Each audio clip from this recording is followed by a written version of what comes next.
Yeah, good day. It's been, a pleasure to be with you. We're going to go through this incredibly quickly. So much to pack in, and I appreciate that it may be a little difficult to keep up. But please make some notes. Even now, as I speak, get a pen and paper, jot down some things. In fact, also, if you want to ask some questions, that you can just jot that down into the chat box, and that will give you an opportunity for us to interact with you as well as we go through the presentation. But a little bit about me anyway, so just give you a context of why hopefully I should be in the best position to talk about this subject. I'm a scientist by training, but also I have a number of businesses here and in the US, around healthcare businesses in the UK.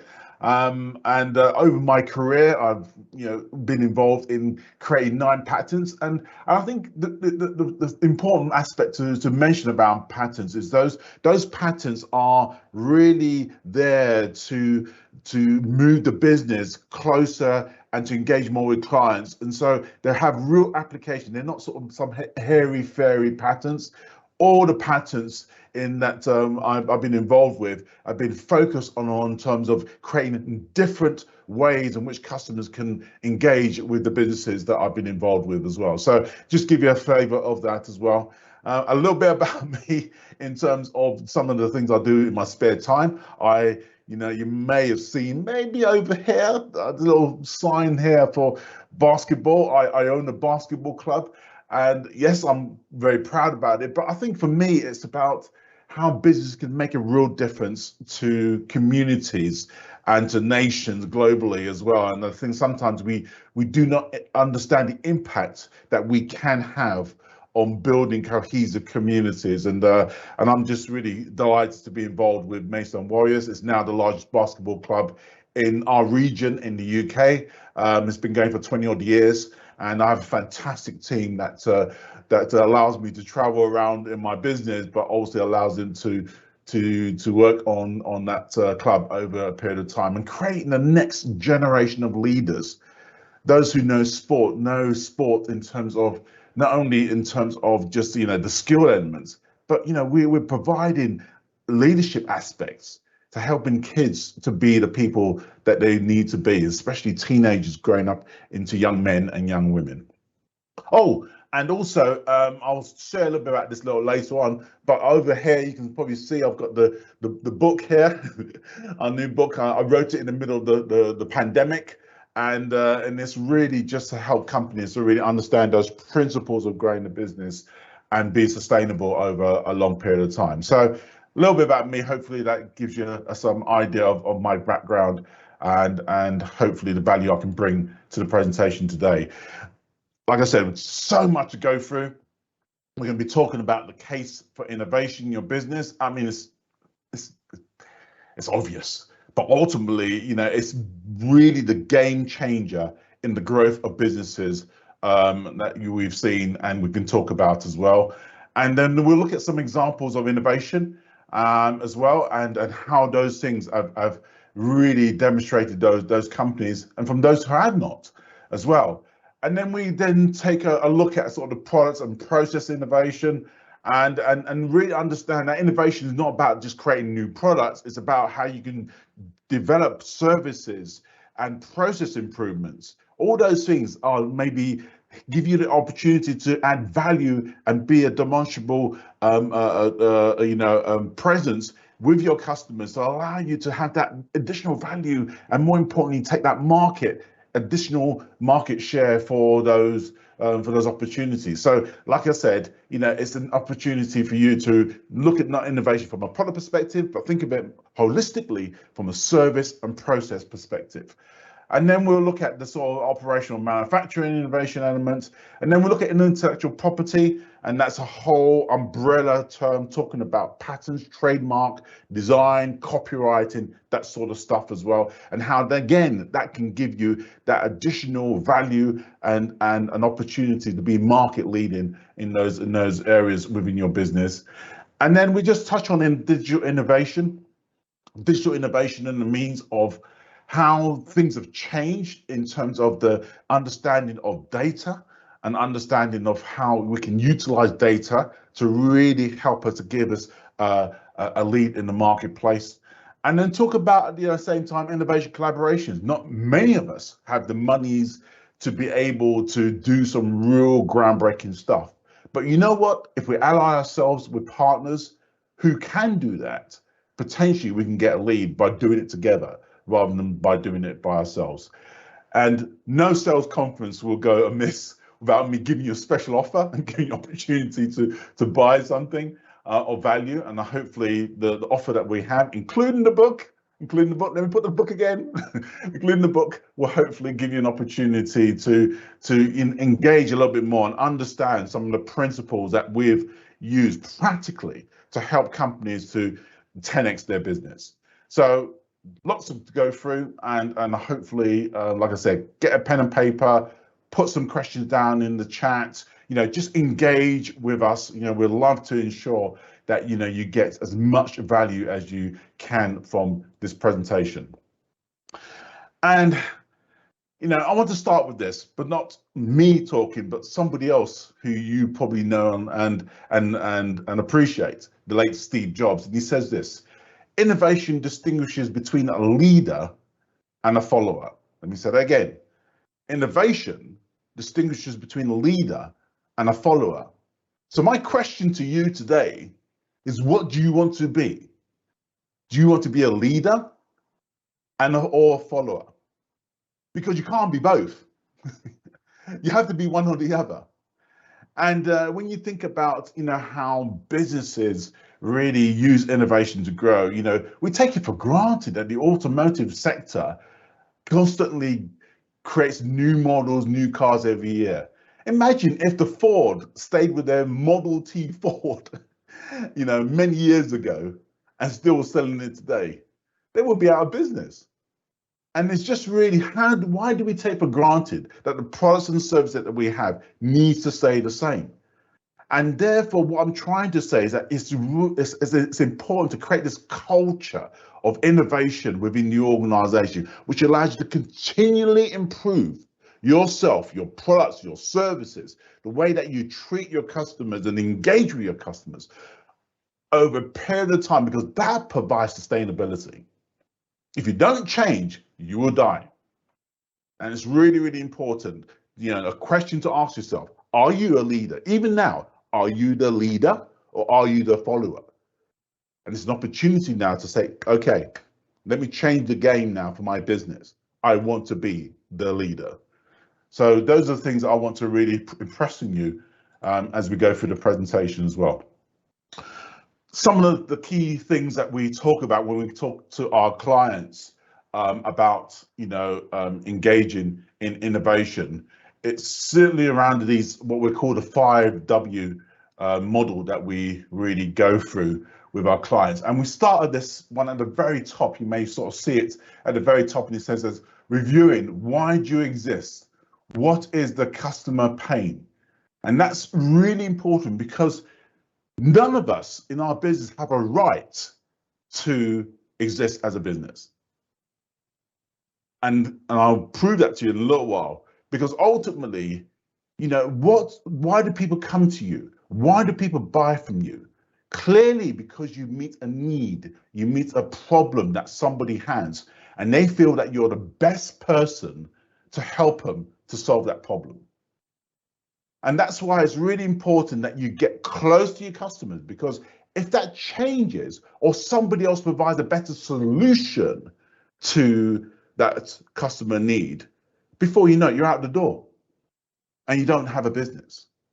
So we really try and help people to articulate what makes them unique, what makes them different, what makes their product or services such that somebody else will want to buy that because they are meeting the needs on an ongoing basis.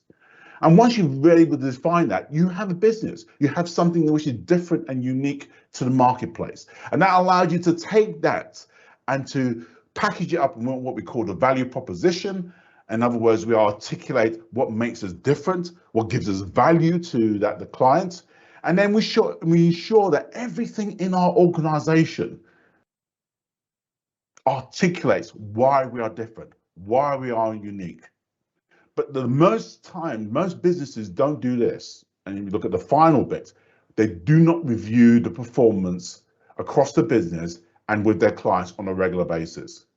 And that's super important, folks, because if you're not close to your customers, like I said before, you will not then meet their needs, and therefore you will fail to exist as a business, and therefore you will go and die. And when we look at, how companies are and how they behave, and I'll make no mistake in talking about some key clients and some key organizations where they fail to do this. And these are examples here: Kodak, Blockbuster, 3M, really big in their heyday, multi-billion-pound businesses, and two of those didn't take the knitting in relation to understanding and keeping close to their customers. One of them did. And it just demonstrated how innovation distinguishes those companies who are sustainable and growth from those who are not. And so, let's just talk about Kodak first of all. And the thing about Kodak is that, as you know, Kodak was the darling of the marketplace, of the stock market, certainly the NASDAQ, in terms of understanding what it is to develop, products, cameras. Their big raison d'etre was about film and processing film, etc. And that was really, really important as well. And as a result of that, they continue to develop and grow manufacturing plants all over the world. But a number of things happened. In fact, they, in research and development, developed, and this will just freak some of you out, the first patent for digital photography. And within the organization, there was a paper that presented to the board, and they basically said, look, we believe that digital is going to be a big issue going forward. I think we need to be investing in this and developing capabilities in our manufacturing around this. But as you can appreciate, if you've got assets, £100 million worth of manufacturing assets geared towards creating cameras, creating film, etc., what do you think they're thinking of? Oh my gosh, we can't do this. So they mothballed the digital patents as such. And you know what? The rest is history. They've lost that. They didn't keep close to their customers.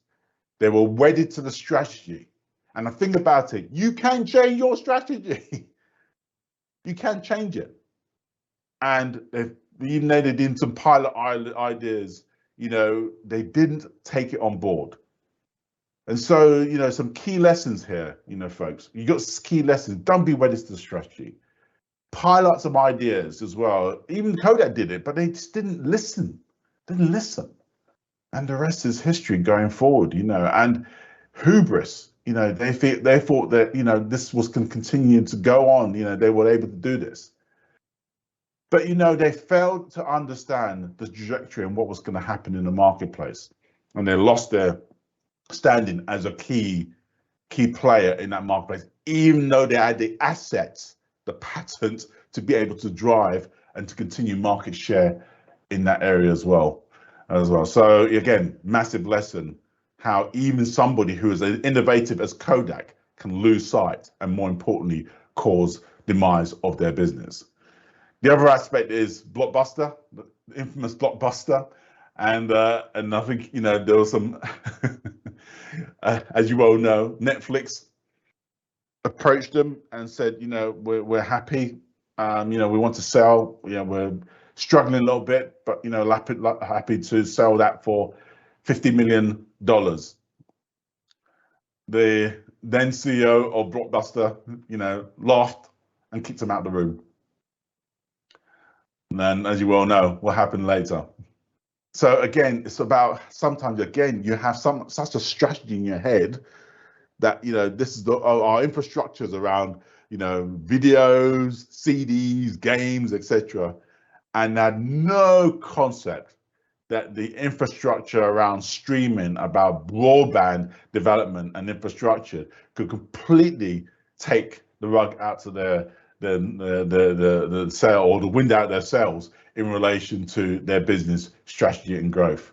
And I think, you know, they say that again, another lesson: create that flexible strategy. You need to just keep your hand in, or your how can I put it, your feet in the water, even though you may feel that it may not respond in 5 or 10 years time. But when you are ready, you're able to take on to this situation and change tact, change strategic intent immediately to do that. An example of that was obviously in the automotive industry, as we all know. You know, if you look at every single automotive manufacturer, they're setting strategic plans to electrification of their vehicles, complete turnaround within 10 years. All of them. Because they know if they don't, they are bust as an organization.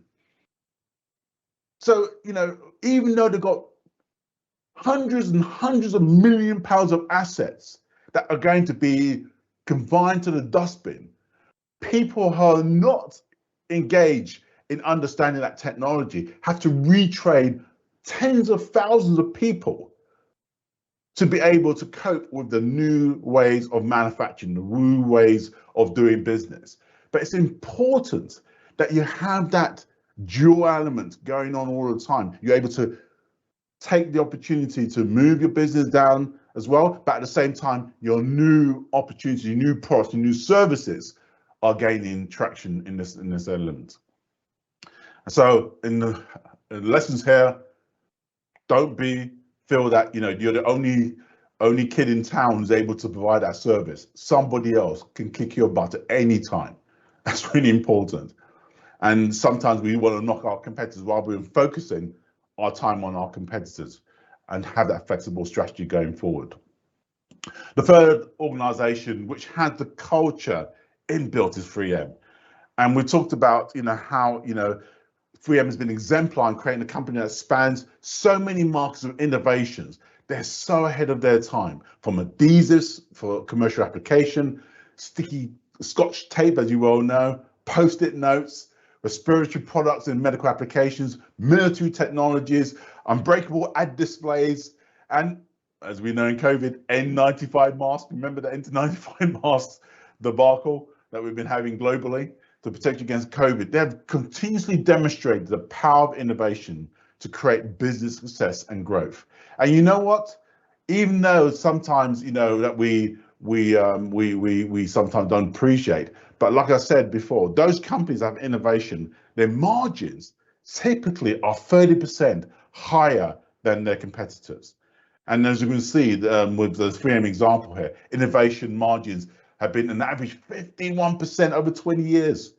They have a culture of measuring innovation where 15% of their sales are derived from new products launched within 3 years. Madness, crazy. But that's the culture. They're focused around innovation. They're saying we want to continue to innovate, continually push things forward, because we know that's going to sustain the business going forward. And the freedom and the flexibility and the culture to break things. And I'll get to that point later on in my presentation, because it's a really strong principle about creating that culture in the organization. And the way that they work with their teams is that ideas are considered like mini businesses, business ideas, like mini startups. And that allows the freedom for people to say to their teams, etc., let me work on that for a small period of time. I think they have, I'm not quite sure if it's so prescriptive now, but before they used to have 15% of all developers' time working on new ideas, new things that are not part of the strategic direction going forward. So again, giving the flexibility for people to come up with new ideas, new ways of actually doing things as well. Super important, creating that culture going forward. And a lot of you will know this curve, not because we've seen this curve, but in terms of your own experience in the sales element of products. Because invariably, you know, everybody and every salesman likes to have a new shiny thing to sell. Why? Because it just makes it an opportunity for you to present something to a customer. That's one aspect. And secondly, if it's really good, it's easy to sell, really easy to sell. Because you can sell the value and the features and benefits going forward. But this is a typical product life cycle that you see. And as you can see here on one axis, you've got the sales. of that particular product or service, and the y-axis is you got the introduction, growth, maturity, so the period of time that the product is experienced or service experience over a period of time. And you can see, you know, when the introduction, not a lot of sales, and then you get this hockey stick effect where you got some really good growth coming through. And then the maturity element, this yellow phase coming through, you can see in the graph here. And that's where the fun happens, in the sense of it's not fun for the business. You get a lot of competition coming, people copying, knocking off similar products. And then during that phase, you are getting a lot of pressure. And invariably, most of the time, your margins are reduced because you're fighting off competitors who are coming up with either better products or similar products at lower costs in the marketplace, and your margins are squeezed. The good margins that you got before, because you were the only one in the marketplace, is now being attacked. And as a result of that, you can see that. And then obviously, if you don't do anything, you get that decline over a period of time, because somebody else is coming out with something better and more cost effective, and probably even you know, cheaper in terms of, or cost effective, or better value, or better quality, etc. And that's where, in that blue bit, is where sometimes you get that revival of products. You know, you got that you know, new this and new that, or new model car, new model. All they're trying to do is just stimulate sales and try and add as much value as they can on the existing product. But in essence, the decline is going to happen regardless of that product extension.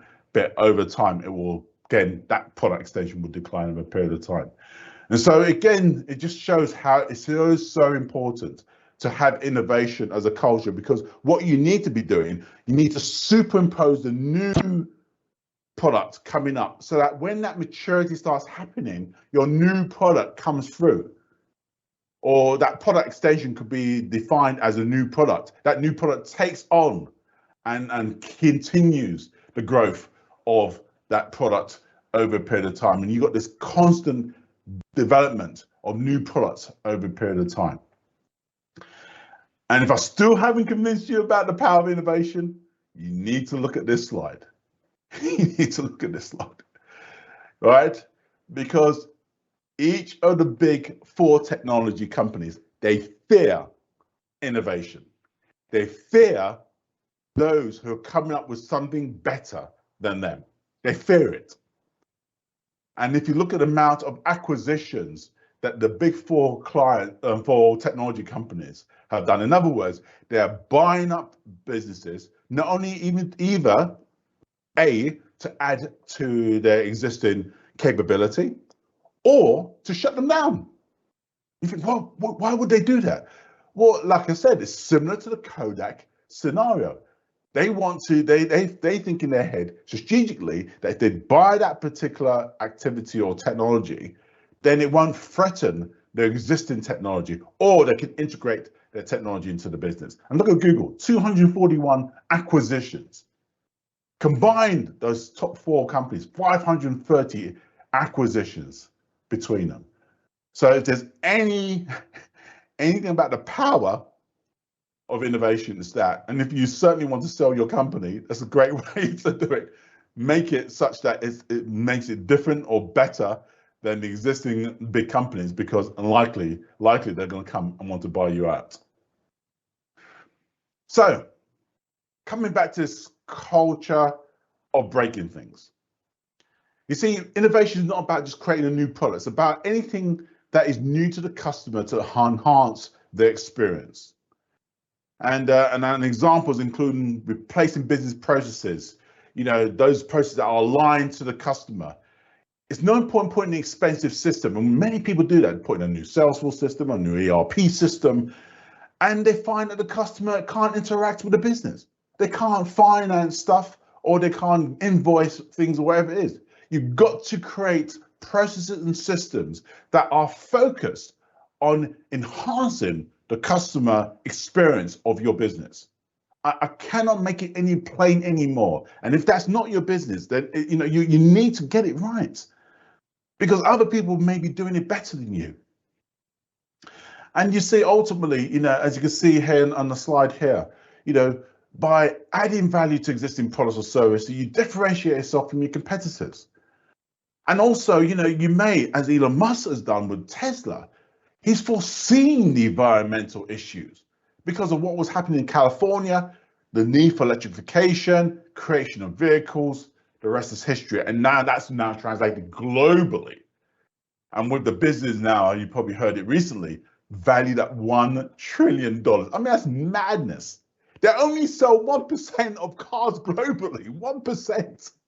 But yet their business is worth more than General Motors or Ford. It's just madness. But it just demonstrates the power of innovation in relation to, creating that enhancement of customer experience of product or service as well. As Jeff Bezos says, when you probably remember Amazon when they first started off in 1994, they were an online repository for buying books, but they've continued to innovate, from a online bookstore to what they are today. It's incredible. And he says this, there's no other way but to reinvent. The only sustainable advantage you can have over others is agility. That's it.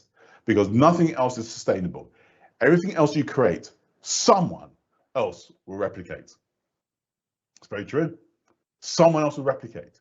But you've got to have that agility to continue to reinvent yourself, to have innovation in the blood of the organization, because ultimately that is a way to keep businesses sustainable. I just want to touch on really briefly, quick detour, talk about intellectual property. And this is an important asset element in your business that it not only enhances the value of the business if you want to sell it, but it protects your brand and the products worldwide if you so wish. And we could talk about different things. We could talk about the way that products are trademarks and Kodak, Blockbuster, and 3M. Recognizable logos, recognizable brand. Even if they are blurred, you can spot them, you can see them, etc. And I think that's really, really important to appreciate. And obviously, patents that we all know and love in relation to how products can protect themselves, and you get that long-term protection. Nobody else can create something similar if your product is patented. So immediately you have a 10, 15-year march on organizations and customers, and that's why people like Dyson were incredibly effective, because they stole a march on the marketplace for bagless vacuum cleaners. And their patents were able to protect their lead and, more importantly, protect their margin. So they were able to get a higher value of products for a longer period of time until their competitors started to catch up. And you had some attrition, but again, they just created some new patents, some different things. Now all their products are now electrified in terms of they are cordless.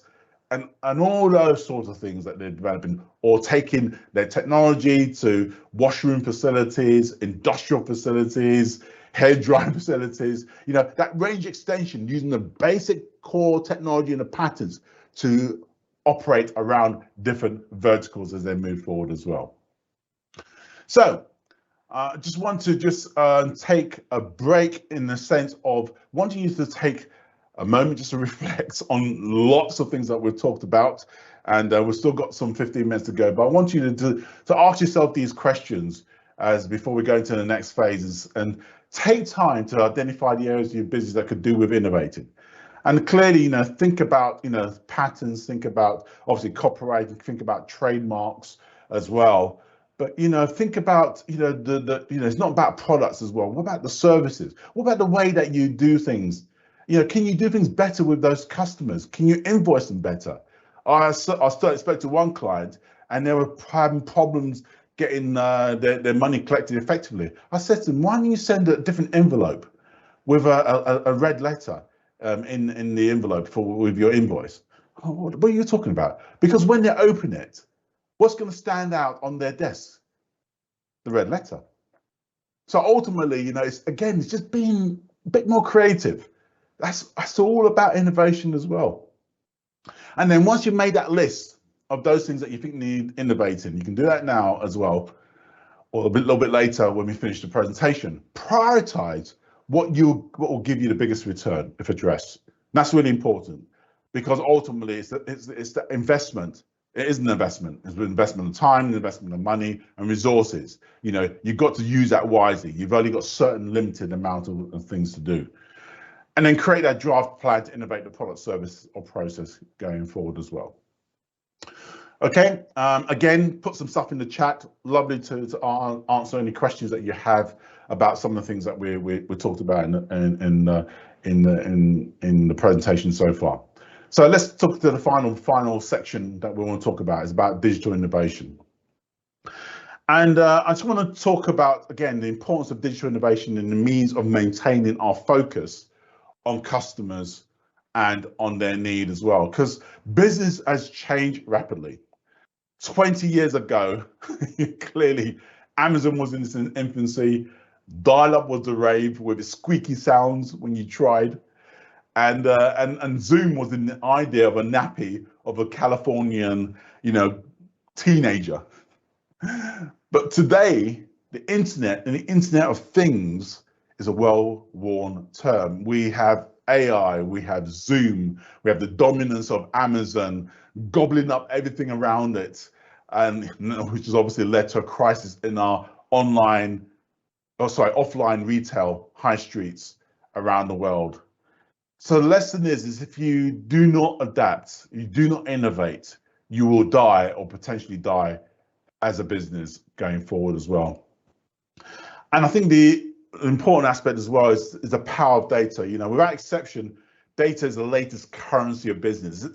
It's the one thing that's going to distinguish those companies when they analyze the data from those who do really well from those who do not. You know, because ultimately it allows you to forecast trends in real time, faster than any time that we've had before. The online capabilities of you understanding customer engagement, as well as their behavior and habits, what products they like to do and what they don't do, it's just incredible. And you have that opportunity in real time to be able to do that. And even artificial intelligence, we look to automate important tasks, and machine learning, which is the subset of artificial intelligence, which allows you to start to really get to grips of not only how people behave, but how can we predict what they're going to behave and do next. You know, those sort of capabilities are coming through very, very strongly. And in some of my healthcare businesses, we're adopting deep learning, machine learning as part of our capabilities and really understanding the needs of how patients run their healthcare business, healthcare needs over a period of time as well. So really, it's important to understand the data that you have available within your systems and to analyze that to allow you to be really close to your customers, understand trends, understand needs in real time. And the elements as well is about, you know, about technologies as well, where again, as we talked about before, you know, you got the Cambridge Analytical scandal with Facebook. So, you know, we're not only storing massive data, but again, holding on to that data and the need for protection, securitization of those data, you know, having cybersecurity systems in place to protect that data. All those things are becoming more and more prevalent.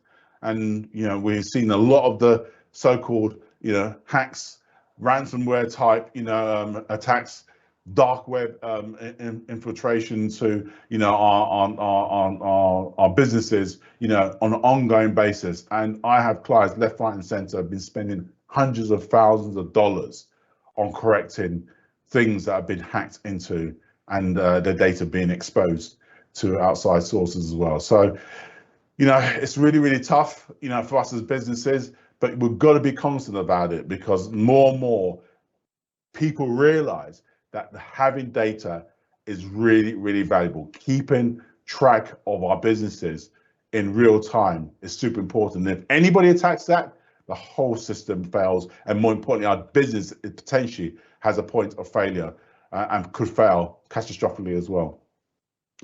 The final thing I want to really talk about is about the subject of innovation collaborations. And what I mean by that is that, you know, we need to be aware of leveraging the skills and the expertise of others to achieve our goals. And that may be that, we could partner up with a university. We could partner up with organizations who are built around helping us to create new ideas and new products. And I appreciate there may be some cost involved. A lot of countries have research and development type funds, which are small business funds or other funds, which allows you to facilitate that. So again, be cognizant of those things. Be aware of those things. Really, really important that you need to have that as well going forward as well. So, it's really important. So it's quite funny, in fact, because, remember Apple had a big hoo-ha with its Maps application, and it was, and one big story where a particular map took this guy into a particular desert, and he was stuck there for a couple of days. So, massive PR disaster for Apple.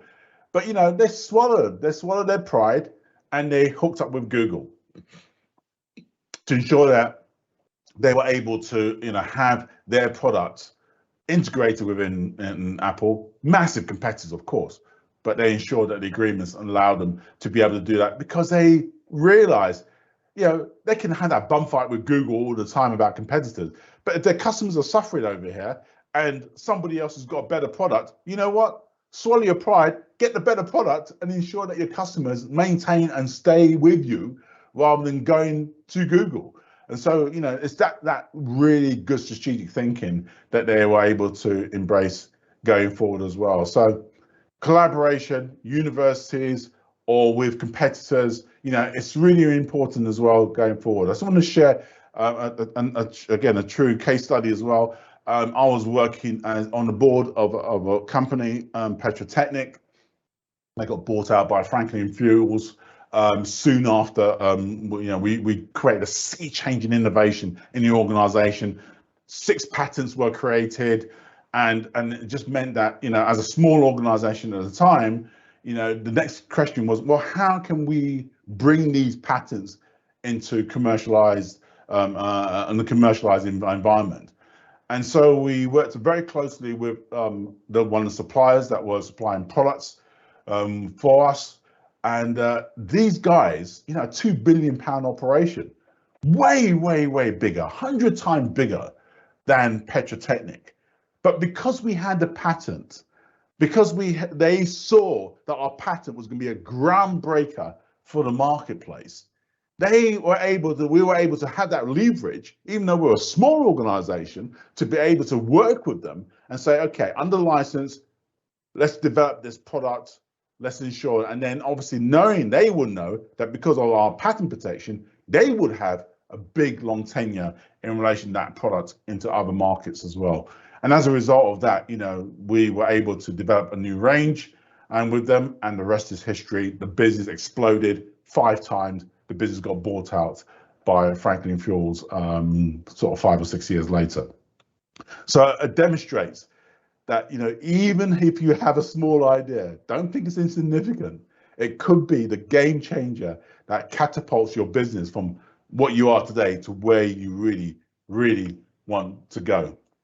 And one that you may be familiar with, again, in terms of service collaborations, an example here is Ocado. They do a lot of work over here in the UK with some of the big supermarkets.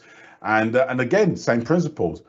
Waitrose, the big supermarket, did not have a delivery arm to deliver products to consumers or to customers. And as a result of that, rather than develop their own capabilities and invest and take time to do it, which would have taken them 2 or 3 years, they just partner with Ocado to do that.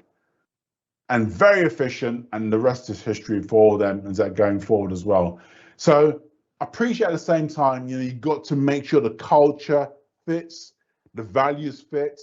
And as you can see with Waitrose and Ocado, those who are aficionados of business case studies, there was certainly in the end of their relationship, a lot of tension around that as well. So, you've got to be really careful because whoever represents you has to have their values associated with what you're trying to do as well. If they don't, then the reputation comes back on you in terms of poor delivery, poor service, that sort of thing as well. So really important to understand those elements going forward as well. And it could be, again, an example of a sort of TNT, I did work with when I was working with a big building products business called Carradon in the sort of late 90s as well. I was working with one of the guys on the board to, come up with an outsourcing. In fact, it was about $4 million outsourcing deal with TNT. Again, taking away the capability, they could do it better. We focus on manufacturing and sales as well, and these guys did delivery. And again, you can get some incredible innovation because they came up with new ways, systems of making sure that we had top-notch delivery experiences with our customers going forward. So again, do not be afraid to think of your back office, whether it's on the finance side, whether it's on the administration side, or other aspects. Again, what you're trying to achieve, strategically what you're trying to achieve, you're trying to ensure that your customer experience with you is always top-notch. And if there's a weakness area and you can't sort it out internally to clarify and to fix that issue, then think about the potential for outsourcing it and ensuring that you get that same capability and keep that same service that you really want for your customers. So final actions for you, and it's about what areas of your business needs transforming digitally. It's not difficult, what they are, but the same principle: create the plan, prioritize, and execute the plan as well. But again, like I said, the objective is what needs to be transformed digitally to meet the needs of your customers, to enhance, to delight the customers going forward as well. And again, there may be some other partners that you might want to do, but do some homework, do some due diligence, find out from other people how those partners are before you consider collaborating with them. See what their reputation is in the marketplace, and the beauty about all these trust pilots and different review mechanisms now, it makes it really, really easy to understand the power of how these guys are servicing existing customers before you engage that reputation by collaborating with them as well. So understand, do your due diligence, pick to evaluate, and ensure that the culture and values that they have lines up a little bit with what you're trying to do as well. So hope that's helped.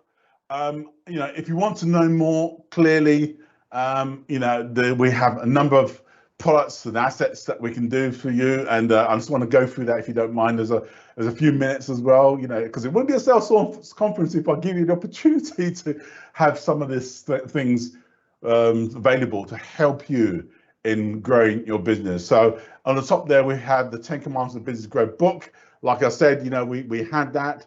That's available not only on Amazon, on Kindle version, but also on Audible. You hear my dulcet tones coming through on the Audible version, and so be great for you to avail yourself of that if you so wish. But it can be free if you just wait a little while. Just wait a little while, and then we do give. I appreciate some of you are thinking, oh my gosh, there's so much here. I can't see the wood for the trees in terms of how it could be applicable to my business. Please, happy to have that chat. We have a 3-hour, 1-hour business growth session.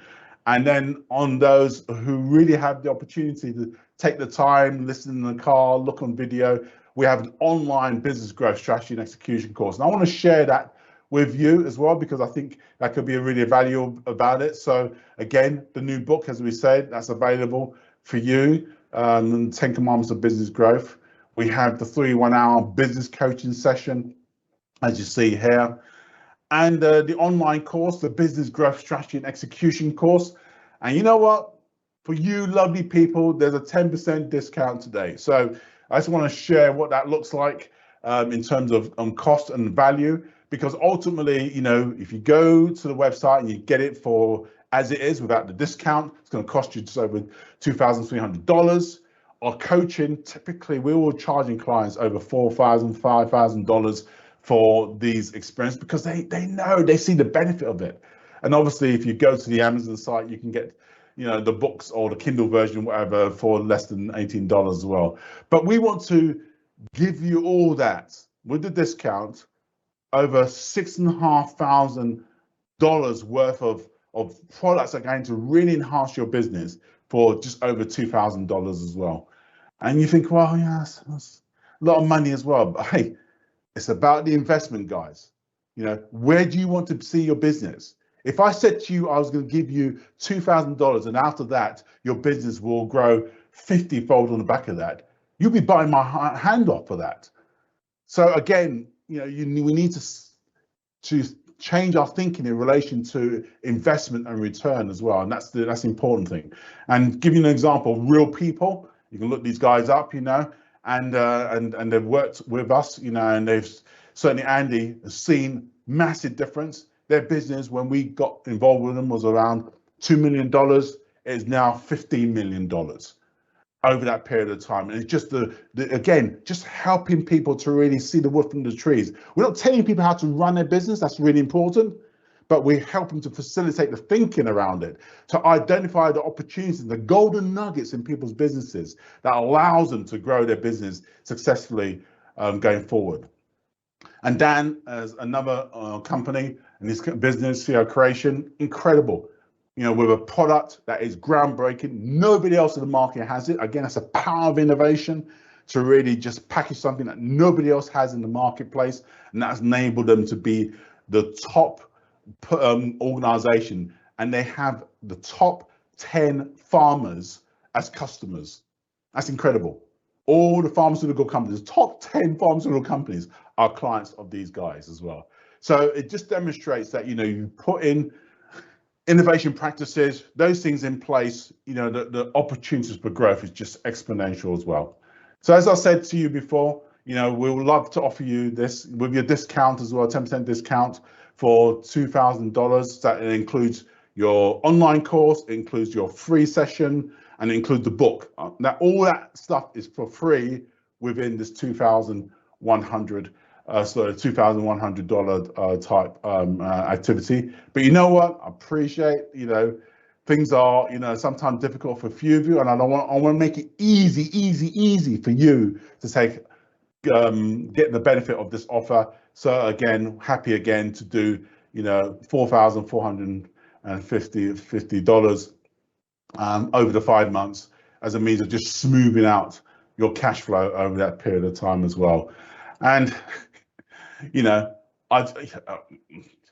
no point really doing this, really, 15-day money guarantee, because nobody's taking that offer up, because that's how much value there is in what you're getting, because people are seeing the opportunity that is to move their business forward aggressively, utilizing some of these assets that they have. So I hope that you take advantage of that offer. Love to talk to you. We'll still be around to answer any questions in the chat. But please reach out. Email me. See some more of those assets on our Linktree connection as well, or just book a slot on the Calendly as well. But more importantly, really would like you to avail yourself of the offer, because ultimately that is the one. Remember to use the discount code, because that's going to allow you to get the discounts that you require. Rather than paying the full amount, you get the discount there as well. But I hope this has helped, guys. Please, you've got to get innovation as a key crux of your organization.